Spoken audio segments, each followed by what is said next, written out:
And in pod level tests, you will be able to find out what? How many of you are familiar with the terminology RPS or QPS?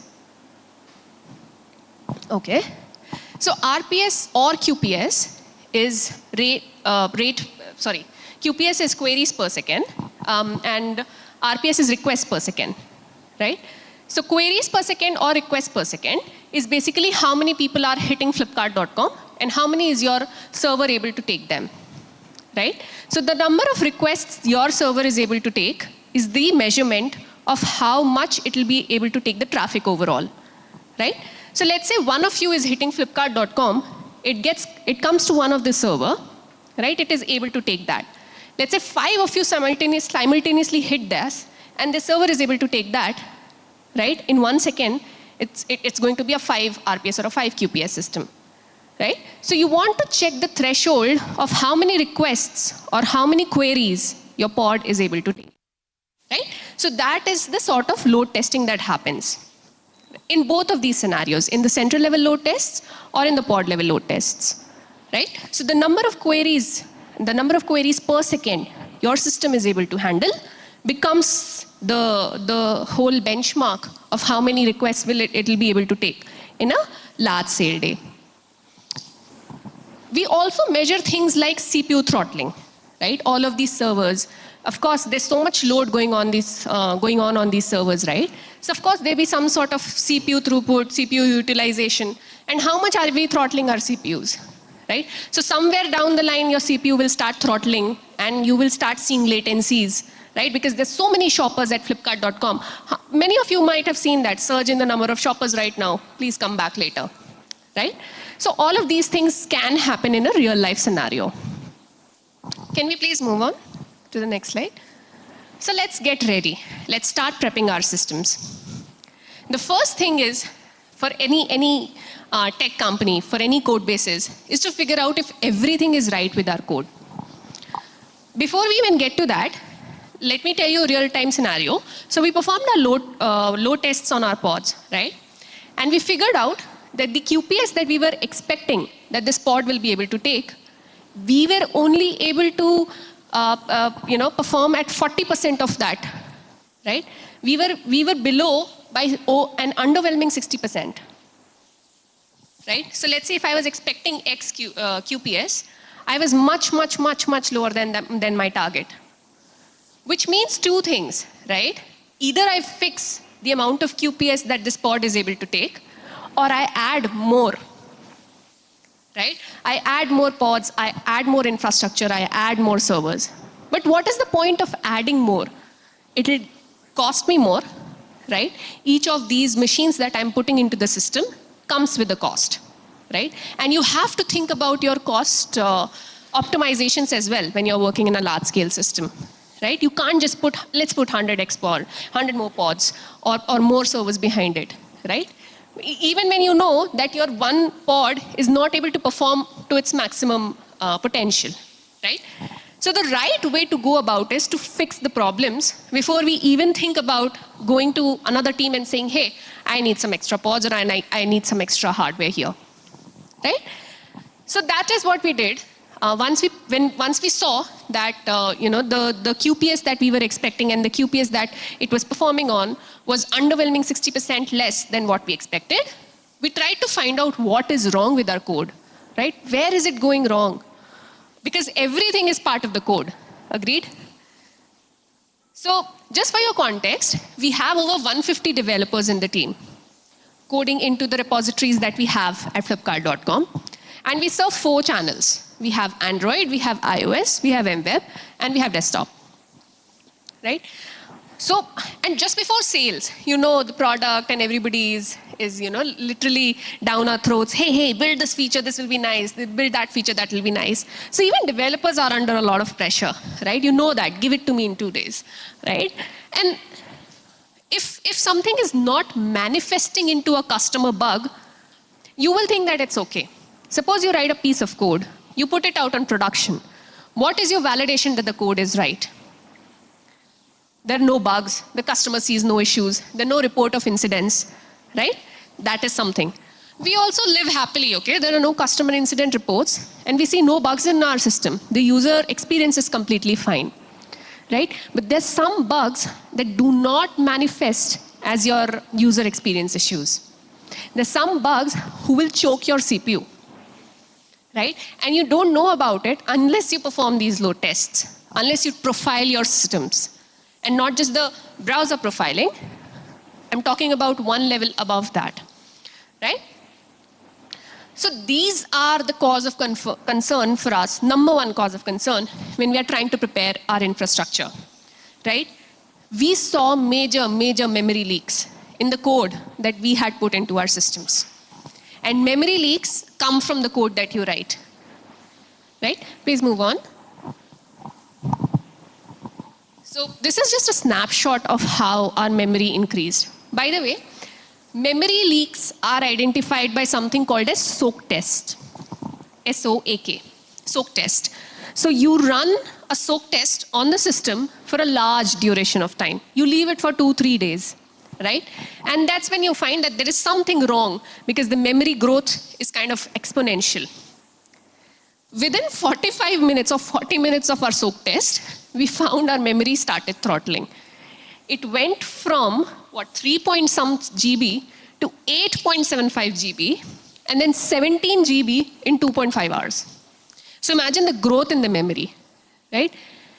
Is this expected? No.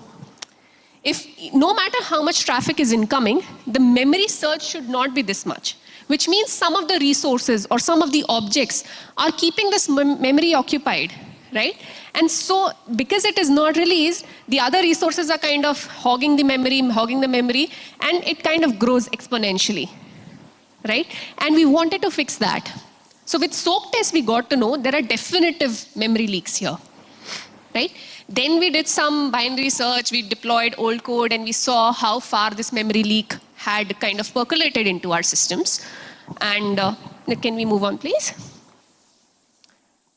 That's how we figured out that few of the widgets or the few of the new features that we had put into our system, the way that we write code, and people keep saying that, the right coding practices, how you should be writing code, because React has made it so simple, right? You kind of just blindly write anything that you want to without even thinking about things that are not just user experience issues, right? So we found a couple of culprits that led to it. Number one being unawareness of React lifecycle methods, right? I know that today if I ask all of you, you will be very confident into telling me what a constructor does, what the other lifecycle methods do, right? But trust me, this happens, okay? It's a human error, right? And it does happen. We were using things like IndexedDB in our constructor, right? Which is a big no-no. There were long-running codes that had nothing to do with pre-rendering being written in pre-render methods, right? Long-running piece of code. Also, there were some legacy node server code, which were kind of people were adding, these pieces of code in our node servers, and eventually there were a lot of large objects in the memory at the server end as well, right? So these three became major contributors to the memory leaks, right? And then, of course, we had to reach out and we had to get these things fixed before we performed the next level of load testing that we did. We did fix it. Can we go on, please? The next thing, so after fixing it, we saw a stable growth in the memory, right? So this spike, this exponential growth that we were seeing, of course, because we knew the culprit, so we were able to identify, we were able to eradicate. And hence we came to a better sort of a memory growth and a better sustenance of traffic. So our QPS definitely improved from there on. Once we fixed these issues, our QPS went up. But it was still not up to our target, right? Because there's not just one source of a low throughput or a low QPS, right? There could be multiple reasons why these things were happening. As I mentioned, that we are serving 4 channels, right? Now let's say Android has a variety of features, right? You see, even if you see on Flipkart Android phones right now, you will have multiverse, things like multiverse, right? Which is not, let's say, something that we serve on desktop, right? A game zone, A game zone is not there on your web properties. A game zone is there on your Android and iOS properties, right? So there are some features that will always be in disparity. The point is, once your API starts sending response, you have to be judicial about what they are sending, right? What we figured is they were sending flat out same response to every channel. So M-site gets one, desktop gets one, Android, iOS, everything is getting the same response.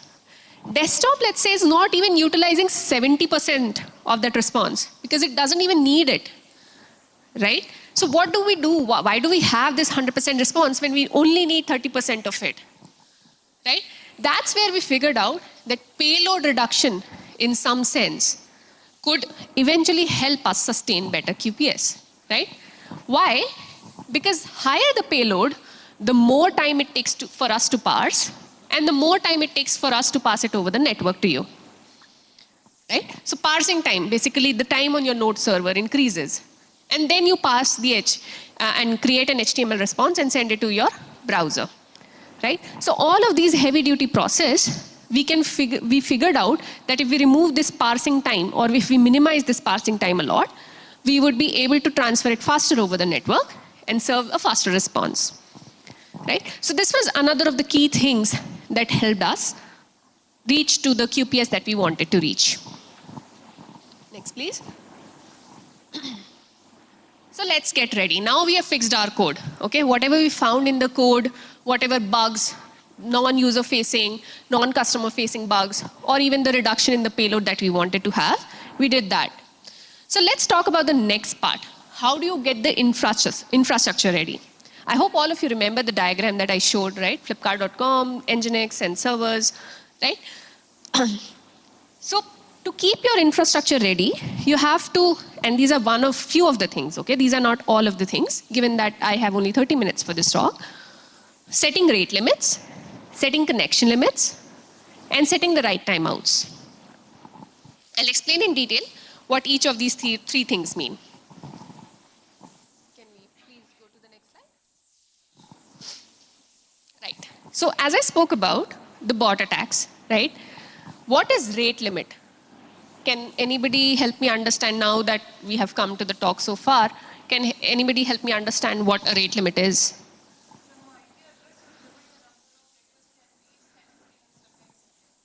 That is a connection limit.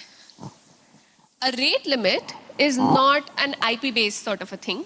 A rate limit is that beyond this QPS, right? Beyond this specific X number, I will be sending an error 429 back to my user saying there's a surge. That's why you see there's a surge in the number of shoppers right now, right? Beyond this, I'm not able to serve this customer, right? Those are called rate limits. Now, rate limits also help us with the bot attacks, right? Because you say that I'm able to serve only X requests. Beyond that, whoever it is, genuine user or the bots, I'm going to say no. Because this is beyond which this is a load that I really cannot take, right? So you have to identify the right rate limits for your system, and it's not an easy job. So we kind of go back into our historic data, and we try to figure out. First, we figure out, how much core CPUs we are operating on, right? What is the hardware infrastructure looking like? Because unless you know that, you won't be able to come up with a softer rate limit,